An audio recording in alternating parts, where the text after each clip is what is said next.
Dear President Donald Trump, we speak to you from the heart of Georgia, from its capital, Tbilissi, one of the oldest Christian countries in the world.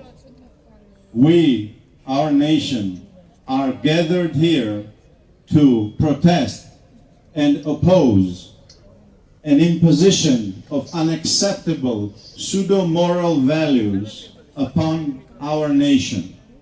Nobody persecutes, nobody oppresses, nobody beats people with sexual disorientation in Georgia.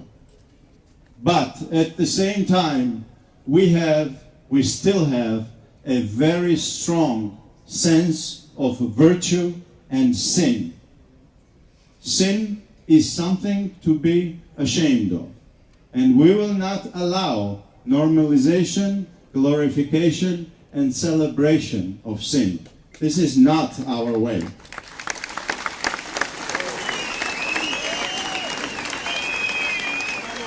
When you were running for the president, your pledge to the American people and towards the foreign policy of the United States was to make America great again by, among other things, abstaining from America's interference in the internal affairs of other countries.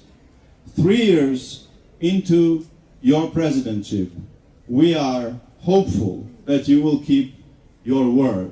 It is not our belief that you will betray your promises and that you will continue the imposition of pseudo-moral values. I would actually add pseudo-American values upon the rest of the world. Help us drain America's share of swamp at the US Embassy in Tbilisi, Mr. Trump.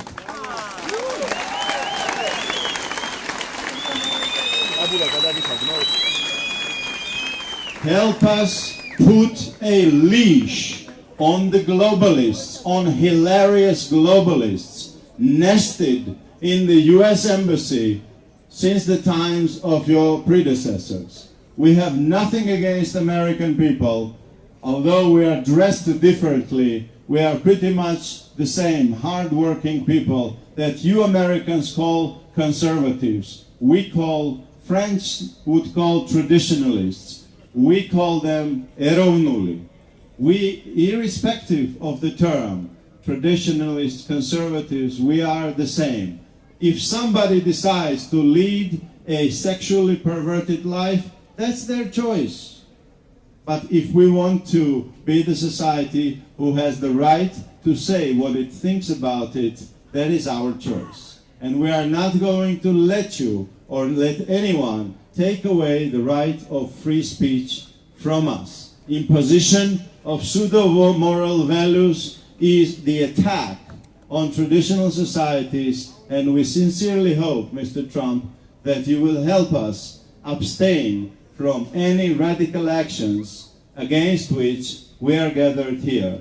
We have come together to bring order into our capital and our country.